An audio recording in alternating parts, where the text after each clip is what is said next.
Day 74.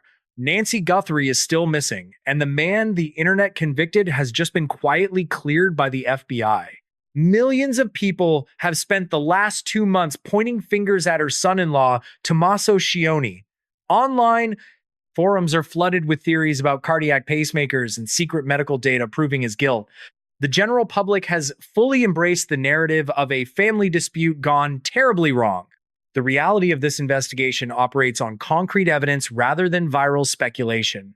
The Pima County Sheriff has officially removed Tomaso from the suspect list based on verifiable digital forensics. The authorities consider the family to be victims in an ongoing hostage situation. This official clearance creates a massive rupture in the timeline everyone thought they understood.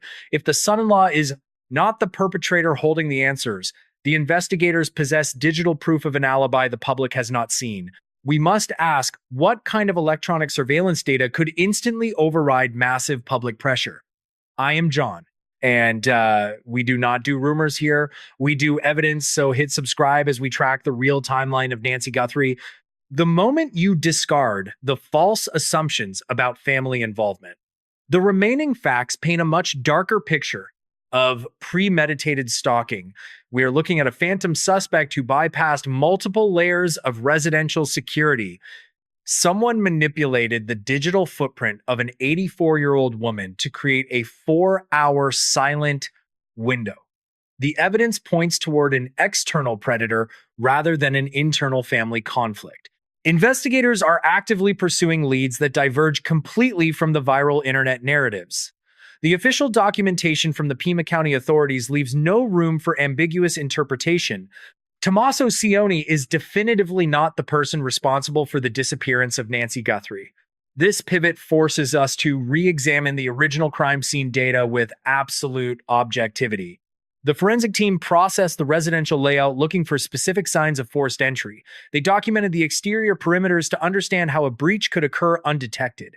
A complete reassessment of the physical evidence is required to identify the actual threat. The digital alibi proving Tomaso innocent also proves a highly organized stalker is currently free. We have to analyze the exact sequence of events from that night to find the real infiltration point. The timeline reveals a highly calculated operation designed to exploit a specific window of vulnerability. The behavioral profile of the suspect indicates advanced knowledge of law enforcement response times by shifting the focus away from domestic violence. The FBI has opened a terrifying new parameter of investigation. We are examining an offender who operates with clinical precision and absolute temporal awareness. January 31st, 2026 marks the exact date the timeline begins. Nancy Guthrie vanished from her private residence in Tucson, Arizona without triggering any internal alarms. The official forensic logs document Tomaso dropping her off at her house at exactly 9:50 at night. He departed the premises immediately after confirming the garage door had fully closed behind her vehicle. Physical evidence retrieved from the immediate scene includes biological fluid samples located near the entryway. Forensic analysts conclusively matched the DNA profile of the blood drops directly to Nancy Guthrie. The security apparatus of the residence remained entirely undisturbed for several hours following her arrival. The critical turning point occurred at exactly 1:47 in the morning. Exterior surveillance hardware captured a single, unidentified individual approaching the main entryway of the property. The suspect wore entirely black clothing and carried a tactical-style backpack over one shoulder. This individual deliberately disabled the digital doorbell camera to terminate the visual recording feed. The authorities have confirmed these 4 specific temporal markers as the only absolute baseline facts. Everything before 9:50 and everything after 1:47 remains completely undocumented by visual evidence. The investigation hinges entirely on what transpired during that exact 4-hour temporal void. The perpetrator knew the exact limitations of the residential security network and exploited them flawlessly. The visual confirmation of the masked intruder directly correlates with the physical DNA evidence found later. The timeline establishes a clear distinction between the verified family drop-off and the subsequent hostile infiltration. The intruder utilized the 4-hour gap to execute the abduction and sanitize the immediate environment. Analyzing this specific temporal void is the only way to understand the methodology of the suspect. The forensic timeline demonstrates a terrifying level of patience and premeditation from the unknown assailant. The individual in black waited for the absolute optimal moment to approach the front door. The precision of the camera sabotage indicate prior reconnaissance of the surveillance system, blind spots. The gap between 950 and 147 holds the key to the entire operation. Law enforcement is currently tearing apart traffic camera data from a 5-mile radius. They are looking for any vehicle matching the trajectory of the masked figure departing the area. The sheer lack of digital noise during those 4 hours is mathematically anomalous. A typical suburban grid records dozens of electronic handshakes every hour from passing devices. The absolute silence in the data logs suggests the suspect utilized sophisticated signal blocking technology. This level of technical sophistication completely eradicates the theory of a random home invasion. We are looking at a targeted extraction executed by someone who understands digital forensics. The Pima County Sheriff knows exactly what they are dealing with, and it is not a family member. Every piece of physical evidence collected at the scene confirms the timeline parameters set by the FBI. The blood spatter geometry indicates a rapid subdual tactic near the threshold of the home. The absence of defensive wounds on the property suggests the victim was incapacitated almost immediately. Investigators have cataloged every fiber and microscopic trace left near the compromised doorbell camera. The forensic data collection phase has ended, and the digital reconstruction phase is currently active. The suspect thought they erased their digital footprint, but true zero trace is statistically impossible. Every action creates an equal and opposite data reaction in a modern suburban environment. The FBI is banking on finding that one microscopic data anomaly left behind in the dark. The 4-hour gap is not a dead end, but rather a highly concentrated search grid. We will dissect every known variable within that exact temporal window. The answers are hidden in the silence between 950 and 147. The massive public fixation on biometric surveillance requires careful analytical deconstruction. Internet forums generated millions of interactions regarding alleged cardiac monitor irregularities. Anonymous posters circulated unverified technical schematics of pacemakers transmitting real-time physiological metrics. The central premise suggested the biological telemetry of the victim contradicted the official timeline. This digital hypothesis gained traction because it offered a mathematically clean solution. People desperately want forensic data to provide immediate and undeniable resolution to violent anomalies. The crowdsourced theory proposed that heart rate fluctuations prove domestic conflict occurred early. Online communities manufactured complex timelines based entirely on speculative medical device data synchronization. Users analyzed hypothetical wireless connections between medical implants and residential internet routers. The psychological mechanism driving this rumor is the human need for absolute certainty. Medical telemetry represents an incorruptible witness in the minds of armchair detectives everywhere. The algorithmic amplification of these medical theories completely overshadowed the actual physical evidence. Logs. We must examine how biological data transmission actually functions within a law enforcement framework. Medical devices do communicate with remote servers to provide continuous patient monitoring. Subpoenaing this proprietary medical data requires a highly specific federal judicial authorization process. The legal threshold for accessing protected health information demands substantial probable cause. Law enforcement cannot arbitrarily access private medical servers based on social media speculation. The timeline of the federal response simply does not align with the rapid internet rumors. The internet convicted a family member using imaginary cardiac data within 48 hours. Real digital forensics operates on a much slower and exponentially more rigorous verification schedule. This discrepancy between internet velocity and investigative reality created a massive informational vacuum. The public filled that void with technical terminology completely divorced from the active investigation. Analyzing the spread of the pacemaker theory reveals a dangerous collective confirmation bias. The narrative fit perfectly with statistical probabilities regarding domestic violence in missing persons cases. Humans naturally default to the most statistically common explanations when faced with unresolved trauma. The relative represents the closest proximity variable in the entire spatial equation. Proximity combined with speculative biometric data created an insurmountable wave of public condemnation. The digital mob essentially bypassed the judicial process using fabricated medical telemetry. This phenomenon demonstrates the lethal power of pseudoscientific analysis in modern criminal investigations. Thousands of amateur sleuths dissected the structural integrity of a theoretical medical database. They ignored the fundamental reality of how clinical data is encrypted and legally protected. The authorities watched this public prosecution unfold while holding contradictory physical evidence. We have to question the exact mechanics of forensic data acquisition used by federal agents. How does the Federal Bureau of Investigation actually verify location data during hostage protocols? The official documentation completely obliterates the biological telemetry narrative with clinical efficiency. The county sheriff department executed a highly unusual procedural maneuver by clearing the relative. Law enforcement protocols dictate that family members remain under suspicion until irrefutable proof surfaces. Investigators never publicly exonerate the last known contact person during an active operation. This premature clearance indicates the presence of an absolute and unshakable digital alibi.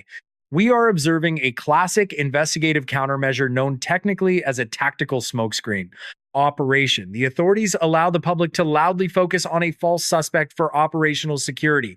This misdirection provides federal agents with the necessary silence to track the actual digital footprint. An ironclad alibi in modern investigations relies on redundant external tracking systems. The Federal Bureau possesses surveillance tools that map geographic coordinates with terrifying precision. To clear an individual instantly requires multi-point verification from cellular tower triangulation records. The suspect must be simultaneously visible on municipal traffic cameras and commercial security networks. The digital footprint must show a continuous trajectory moving far away from the crime scene. The investigators matched the vehicular telemetry with autonomous license plate reader data across intersections. The exact coordinate data of the relative completely negated any physical possibility of his involvement.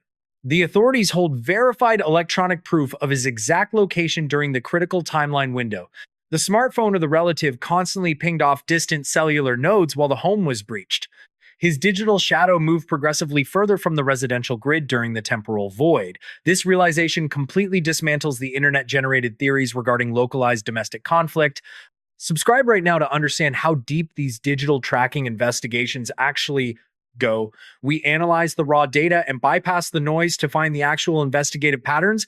The definitive clearance of the family member forces the investigation into a dangerous new territory. The biological evidence found at the residence was not the result of a spontaneous domestic argument. The blood spatter represents the calculated violence of an unknown variable operating outside the family network. The digital alibi proves the perpetrator deliberately waited for the residence to become completely isolated. The physical isolation of the property was a prerequisite for the execution of the primary objective. The federal agents are no longer looking for a relative experiencing an emotional breakdown. They are hunting a sophisticated operator who understands how to evade standard perimeter security measures. The clearance protocol officially transitions this case from a domestic dispute into a predatory stalking scenario. The focus immediately shifts from internal family dynamics to external threat vectors and digital surveillance. We must analyze how an external entity knew the exact moment the property became vulnerable. The precision of the infiltration suggests the perpetrator possessed advanced knowledge of the victim routine. The absence of forced entry parameters indicates the suspect utilized technical means to compromise the perimeter. The true terror of this case lies in the preparation required to execute the extraction. The authorities are currently dealing with an adversary who successfully masked their approach and departure vectors. The exoneration of the primary suspect reveals a massive blind spot in the residential security grid. The investigation must now focus on how the predator tracked their prey without triggering any alarms. Biological material rarely lies about the precise timeline of sudden physical violence. Forensic technicians isolated specific biological fluid droplets located near the primary residential threshold. Laboratory analysis procedures positively identified the complex genetic markers belonging exclusively to Nancy Guthrie. The spatial distribution of this localized biological evidence provides investigators with critical operational data. Blood spatter geometry parameters indicate a rapid and highly forceful subdual technique. The concentrated localization suggests the violent altercation occurred within a severely compressed time frame. Investigators documented absolutely no secondary signs of an extended physical struggle inside the residence. The complete absence of defensive property damage points toward immediate victim incapacitation. We must insert this clinical forensic reality into the established 4-hour temporal void. A random property invader typically leaves a chaotic and highly visible trail of destruction. Standard burglary suspects ransack multiple interior rooms while searching for easily pawned items. This specific crime scene maintains an eerie and mathematically improbable level of structural order. The perpetrator bypassed expensive electronics and visible valuables without a single moment of hesitation. The physical evidence strongly contradicts the standard behavioral profile of a spontaneous home invasion. The unknown suspect executed a highly specific biological objective and ignored everything else. The measured volume of biological material indicates a severe but exceptionally brief physical interaction. Removing an incapacitated adult from a residential environment requires significant logistical preparation. The assailant had to transport the unconscious victim to a waiting external vehicle. They accomplished this physical extraction without alerting any neighboring digital security systems. The spatial forensic data suggests the suspect parked exceptionally close to the primary extraction point. This level of operational confidence requires advanced knowledge of the surrounding residential environment. The perpetrator knew exactly which neighboring properties possessed overlapping security camera coverage. They navigated the electronic blind spots with the precision of a trained tactical professional. We are analyzing a targeted operation utilizing military-grade reconnaissance and evasion tactics. The actual physical execution phase likely lasted less than 10 minutes in total. The remaining 3 hours and 50 minutes constitute the surveillance and environmental sanitation phases. The unknown suspect waited in the darkness for the absolute optimal moment of vulnerability. They monitored the property until environmental variables perfectly favored their specific infiltration strategy. This extended waiting period demonstrates a terrifying level of psychological control and operational patience. The microscopic forensic footprint indicates the suspect wore specialized protective equipment during the breach. Trace evidence analysts found no foreign human hair or textile fibers near the biological sample. The complete absence of standard forensic transfers suggests the utilization of advanced containment suits. The methodical nature of this physical extraction terrifies seasoned federal law enforcement officials. The digital alibi completely cleared the family, while the physical evidence defined the external predator. We are tracking a phantom entity who understands modern forensic collection protocols. The federal investigators possess the biological result of the attack without understanding the infiltration methodology. The tactical precision displayed at the threshold requires specific training or extensive criminal experience. The clinical crime scene analysis establishes a chilling behavioral baseline for the ongoing federal manhunt. The introduction of external electronic communications immediately destabilized this clinical forensic timeline. An anonymous digital entity initiated contact regarding the hostage situation in early April. This specific communication protocol did not travel through standard law enforcement negotiation channels.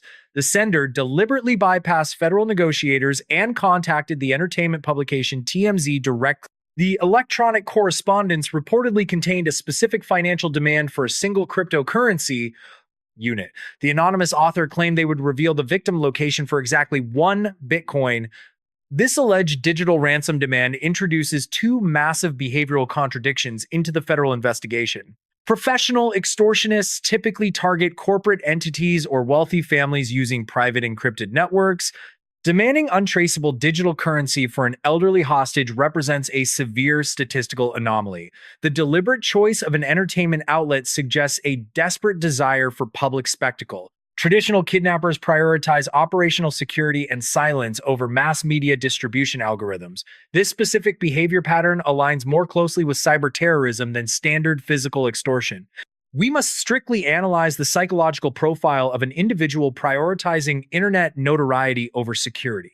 The digital communication forces federal investigators to evaluate 3 distinct and dangerous threat models. The sender might be the actual physical perpetrator attempting to monetize the initial operation. They could also represent an opportunistic digital hacker exploiting a public tragedy for financial gain. The final possibility involves a psychological internet troll seeking algorithmic validation through false confessions. What is your analytical read on the TMZ communication? Do you evaluate this as a legitimate ransom demand or an internet troll? Drop your analysis below because this specific detail fractures the entire behavioral profile. The Federal Bureau must allocate massive computational resources to verify this digital extortion attempt. Cyber Division agents are currently tracing server routing protocols across multiple international borders. Analyzing the syntax and metadata of the encrypted message requires specialized linguistic forensic software. The precise timing of the email correlates suspiciously with the official clearance of the primary suspect. The anonymous sender initiated contact exactly when the viral internet theories began to collapse. This temporal alignment suggests the author actively monitors the digital investigative footprint in real time. A legitimate physical perpetrator might use media contact to reestablish psychological dominance over investigators. An opportunistic internet fraudster would utilize the exact same media strategy for maximum visibility. The federal investigators cannot dismiss the communication despite the highly irregular delivery method. The standard hostage protocol demands that every digital threat receives complete analytical processing.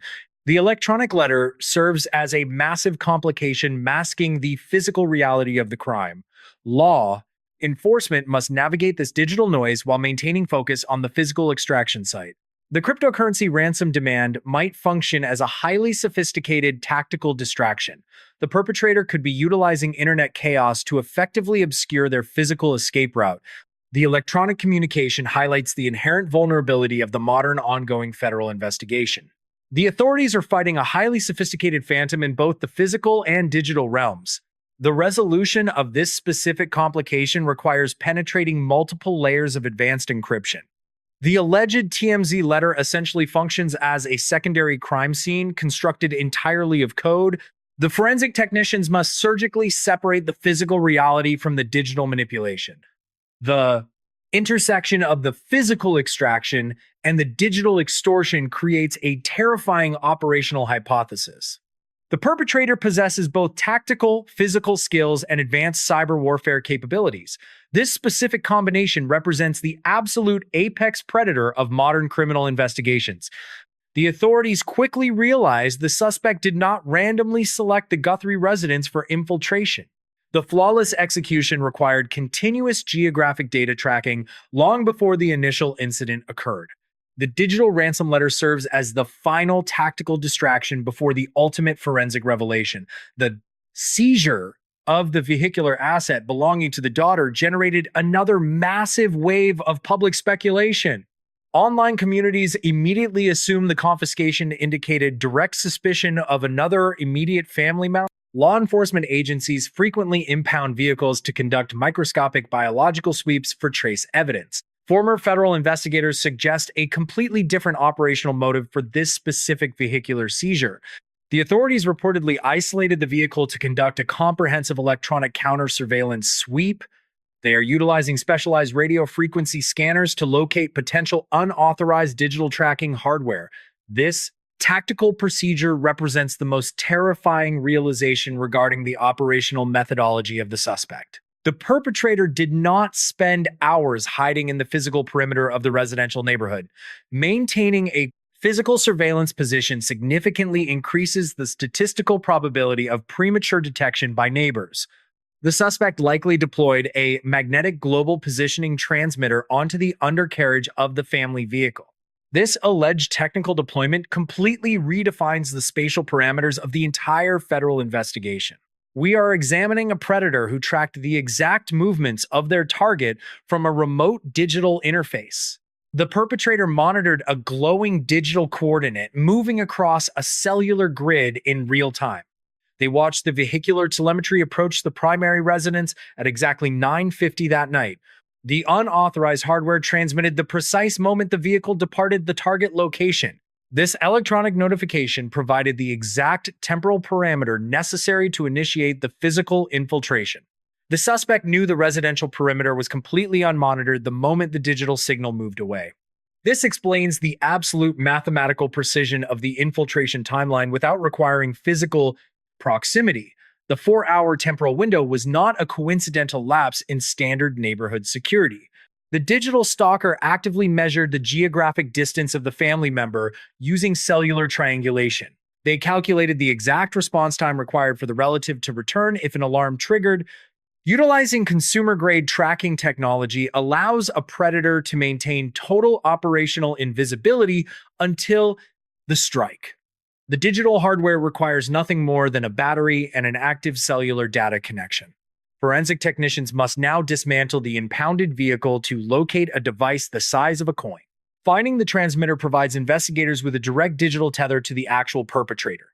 The hardware possesses a unique serial identifier that directly links to a specific commercial purchaser. Analyzing the internal memory chip of the device reveals the complete geographic history of the stalking phase. The authorities can map every single location the suspect monitored prior to the primary extraction. Share this forensic breakdown immediately to warn your network about the realities of remote vehicular tracking vulnerabilities. Public awareness regarding electronic parasitic devices represents the only effective countermeasure against modern digital stalking. The presence of a tracking node elevates the suspect from a random attacker to an apex predator. This alleged digital surveillance explains how the masked figure moved with such terrifying environmental confidence. They possess total situational awareness without ever physically exposing their position to neighborhood witnesses. The physical evidence parameters merge seamlessly with this advanced electronic surveillance hypothesis. A remote observer waits for the digital signal to clear the sector before initiating the physical breach. The federal agents understand they are hunting a ghost who weaponized standard consumer navigation technology. This realization forces a complete tactical reset for the agencies managing the ongoing recovery operation. The authorities must transition from traditional physical manhunts to highly complex digital signal tracing procedures. The entire investigation now balances on isolating a single unauthorized radio frequency transmission. Finding the digital tether represents the only logical pathway to identifying the anonymous masked intruder. The tension of the digital hunt replaces the immediate visceral shock of the initial physical crime scene. The investigation descends into the methodical and grueling reality of modern electronic forensic processing. The Federal Bureau currently operates within a chaotic matrix of unverified digital signals and encrypted data. A massive multi-agency task force remains actively deployed to dissect every electronic anomaly. The current trajectory of the operation focuses heavily on penetrating the digital infrastructure of the suspect. Investigators are systematically attempting to reverse engineer the encrypted routing protocols of the alleged extortion communication. Cyber division specialists continuously monitor the specific cryptocurrency wallet address provided in the anonymous digital letter. They are waiting for any fractional financial transaction that might expose the actual physical location of the server. This process requires unprecedented coordination with international digital currency exchanges and global internet service providers. The forensic extraction of municipal traffic camera data constitutes the secondary pillar of the ongoing federal response. Technicians are currently analyzing thousands of hours of high-definition video from a 5-mile radius. They are utilizing advanced algorithmic software to identify any vehicle exhibiting anomalous movement patterns during the window. The software isolates vehicles matching the exact departure vector of the unidentified figure in black. This digital dragnet operates slowly due to the massive computational resources required to process nighttime surveillance footage. We must remain completely objective regarding the current limitations of these advanced forensic processing techniques. Digital investigations do not yield the immediate cinematic resolutions demanded by the viral true crime community.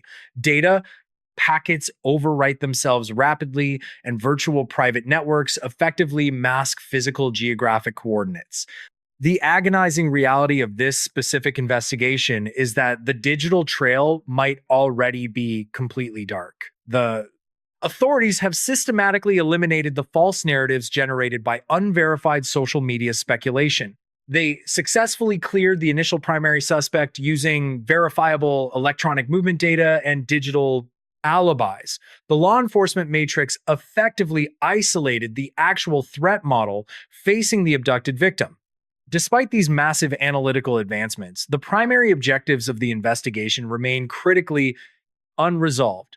Two fundamental questions continue to dominate every tactical briefing within the Federal Command Center. The first question requires identifying the precise biological identity of the masked operative captured on camera. The second question demands locating the current physical coordinates of the missing 84-year-old victim.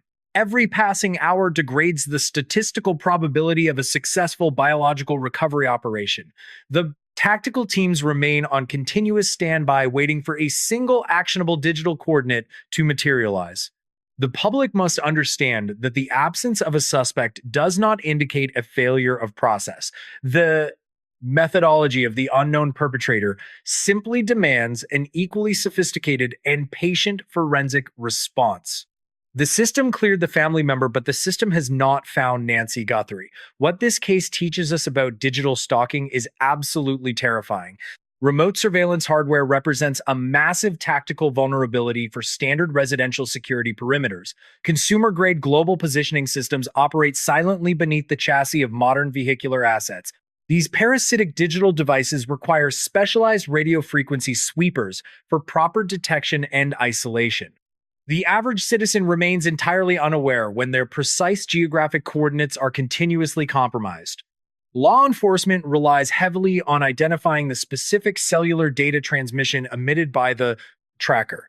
You must thoroughly understand the specific warning signs of covert electronic spatial monitoring. Your mobile hardware might occasionally receive unexpected network notifications regarding an unknown tracking node. Modern cellular operating systems actively search for unregistered transmission signals traveling in close proximity. You should immediately navigate toward a populated municipal area if that specific alert appears. Attempting to physically remove an unknown tracking device actively compromises critical forensic transfer material. The exterior casing of the surveillance hardware often contains microscopic ridge details and biological data. Federal investigators require the transmitter completely intact to extract the encrypted internal navigation history. Disconnecting the internal battery also destroys the current geographic location ping utilized by cyber divisions. Evidence with John focuses exclusively on analyzing these complex forensic realities instead of amplifying internet rumors. What this incident teaches us about digital vulnerabilities fundamentally changes standard personal safety protocols. The technical methodology deployed against the residential target requires absolute vigilance from the general public. We analyze the raw operational data because understanding violent events requires studying systemic security failures. Recognizing the tactical deployment of these surveillance tools is the only effective preventative countermeasure. The terrifying reality confirms this tracking technology remains easily accessible without any formal background verification. The tactical combination of physical infiltration and digital surveillance creates an unprecedented law enforcement challenge. The forensic investigation into the ongoing absence of the victim remains highly active and critically unresolved. The federal authorities successfully dismantled the massive viral narratives targeting the immediate family members.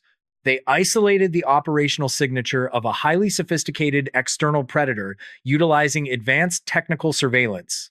The verified electronic data proves the perpetrator calculated the exact moment the target property became isolated. We are left looking at an 84-year-old female and a heavily disguised tactical intruder. The established forensic timeline forces us to stare into that silent darkness extending far past 950. The federal cyber tracking protocols are currently processing massive volumes of encrypted international communication data. The multi-agency task force is hunting for a single digital anomaly that will expose the anonymous suspect. We are monitoring the exact intersection where physical forensic evidence collides with complex cyber warfare tactics. We will cover every technical development and forensic update in this ongoing federal recovery operation. Hit the bell notification right now because the moment the FBI cracks that digital trail, we will have the full breakdown. We must ask whether the authorities can penetrate the electronic camouflage before the physical evidence degrades completely. The digital forensic net continues to tighten around the anonymous author of the cryptocurrency extortion communication. The justice system successfully cleared the relative, but the tactical biological recovery operation is far from finished. The suspect managed to manipulate both the physical environment and the digital narrative with chilling precision. Until then, the 4-hour window remains open.